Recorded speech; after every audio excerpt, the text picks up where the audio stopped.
Hey, this is Michael with Premier Basement Waterproofing. I want to do a quick video. We're on site. This is kind of a good time to show you how we do it, why we do it, and I want to explain something really important today as far as drainage placement. A lot of people get confused because they have 3 or 4 different companies out. One person's telling them to set the drainage here, another guy's telling them to set the drainage here. But I want to kind of explain why we set the drainage the way we do. This is a very wet basement. We've just started hanging vapor barrier on the walls. We pumped all night here. These people have been struggling with water for a long time. It hasn't rained in like a week, and they still have a lot of water. It was flooded when we got here. But I want to show you the trenches that we're putting in. If you see, we dig out all the way to the bottom of the footing. That's where that drainage gets set.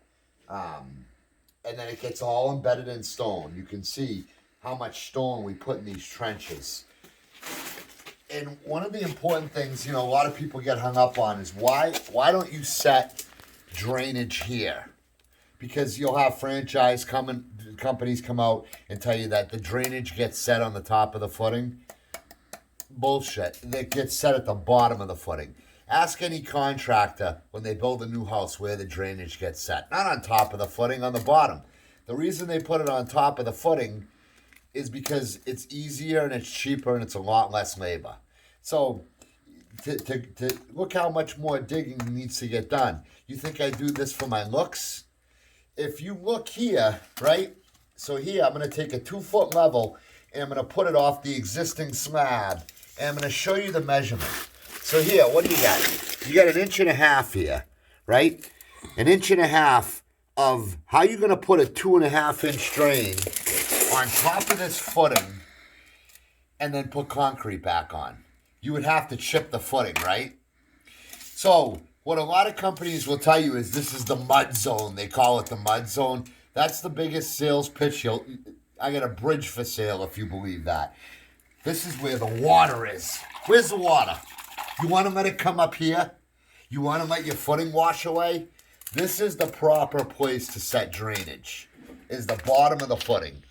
That's just a statement of fact.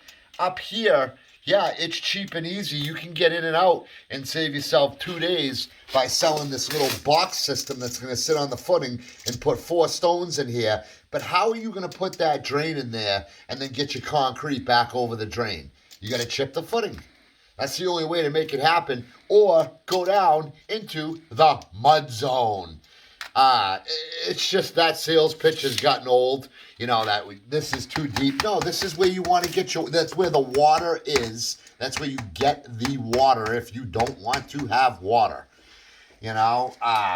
So, this is just, you can see how much work we do trenching, how much stone gets brought in. The concrete, we're going to have a nice pad of concrete, whatever that is, you're going to have, 1.5 inches of concrete, not a little rat slab, 1/8 inch after chipping your footing. Let's just walk over here and see. You can see we're starting to hang vapor barrier. We're going to have our flush ports over here, so we can flush that system out.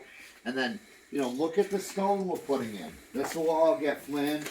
And I just want you to see, this is where the water is going. Now, I don't know if you can see this in the video, but there is water flowing, and we've been pumping for 2 days. So this is where the water is. This is where you get the water. There, you can see that the footing is starting to wash because the water is washing the footing underneath. This is not where you place drainage. You place it at the bottom of the footing. You pick up the water, you feed it into an airtight sump, and you pump it out. Again, look at here. How are you going to put a drain? There's a little hydraulic cement there, but let's go here. Look at that. How are you going to put a drain on top of that footing and get concrete back on? Come on, man. That's ridiculous to try to tell people that this is the mud zone. There's no mud. It's stone. This drain will never clog. You can't go too low as long as you don't undermine the footing, but you can go too high.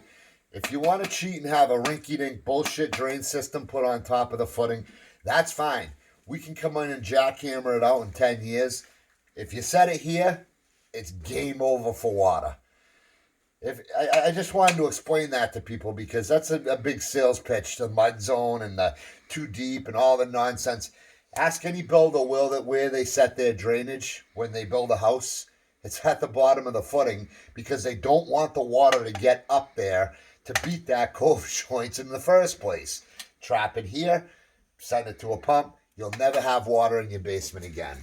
So I hope you learned something about that as far as why we set the drainage the way we do, why we're doing 5 times the work of these other companies and not setting it. Believe me, I'd love to come put it on top of the footing. I'd make another $5,000 off the job like they do. But that's not the way you do it. It goes at the bottom of the footing, period. You set it there, game over for water. Thank you.